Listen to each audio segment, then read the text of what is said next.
Hello everyone, welcome back to TD Sports Talk. I wanted to bring you a quick video because I've been talking to a lot of my subscribers in the chat section about certain topics. One of the topics that just came up is the Dolphins not having a number one receiver, okay? I wanted to talk about that specifically because I wanted to let you all know that the Dolphins don't need a number one receiver, okay? Let me explain why. I think this year, based off of reports, we're looking to go hurry up offense, okay? And if you know anything about hurry up offense, we're trying to move that ball up and down the field. We're trying not to huddle very much. We're trying to get our substitutions in and out as fast as we can, okay? Within a hurry up offense, if it is successful, it does tire out your offense very, very, very quickly, okay?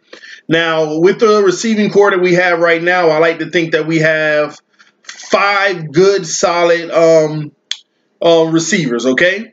Now, the best of those receivers, I believe, is Kenny Stills. I'm not going to say by far, but he does have a small gap over Devontae Parker. The reason why Devontae Parker, I put him so high because we still can't gauge his ceiling. I know some people are gauging his ceiling and saying not a bust, but just isn't elite.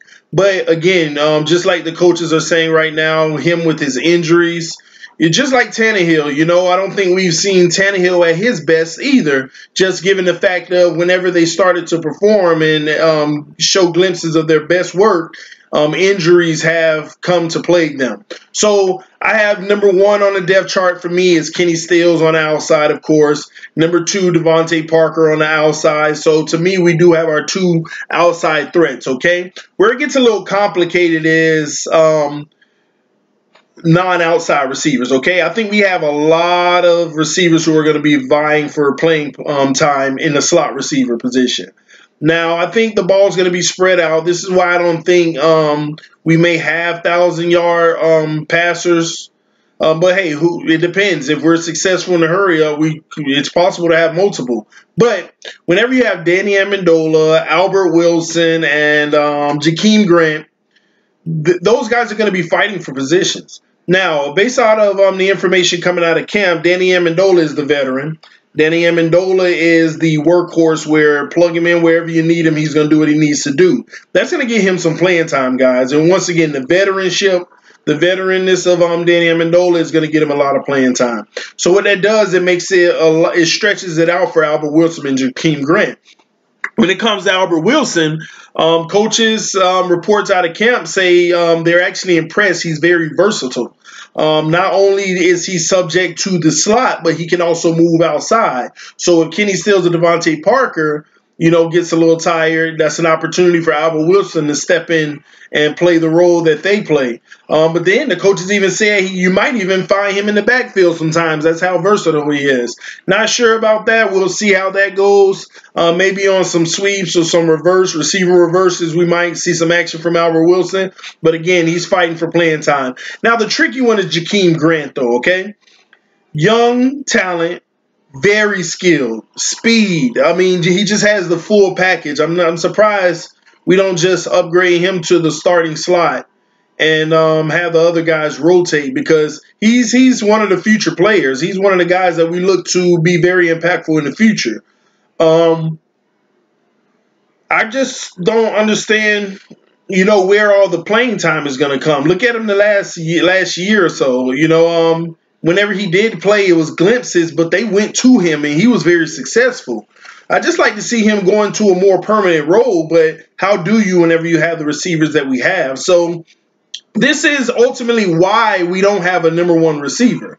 And to be quite honest with you, you don't need a number 1 receiver.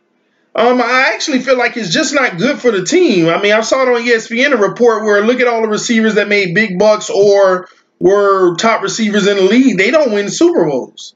They don't make it. I mean, it's rare occasions where they do. That's why I always say you don't spend big money on receivers. All right, especially not 14, 15, 16 million. You just don't. I don't believe in spending more than 11, and they have to be elite to get the 11, but today's market, we already know how that goes. But then you have Leonte Carroo. He's coming back from injury. I'm not sure. He might even fade away, guys. He has a lot of he has an uphill battle to fight. Them injuries kept him down, and we got more talent. So it's going to be very difficult. But I would say we don't need a number 1 receiver. we're going to use the approach, the open guy is the #1 receiver. And that's the best approach to have. Sometimes when you have this quote-unquote #1 receiver, we force the ball and it just doesn't work. It's not good. I love the way we have it set up. Tons of receivers. Spread the ball out. Who's going to get it? Who knows? That's why the defense has to play honest. They can't double team certain people. They have to be a well-rounded defense, and that works in our favor. So hopefully I addressed the concern about not having a #1 receiver. Sometimes you just don't need one, guys. If you like the video, make sure you subscribe. Make sure that you hit the notification button so you can see every time you get a video from me, and let your friends and family members know about Finn Sports Talk as well, okay? TD, I'm out.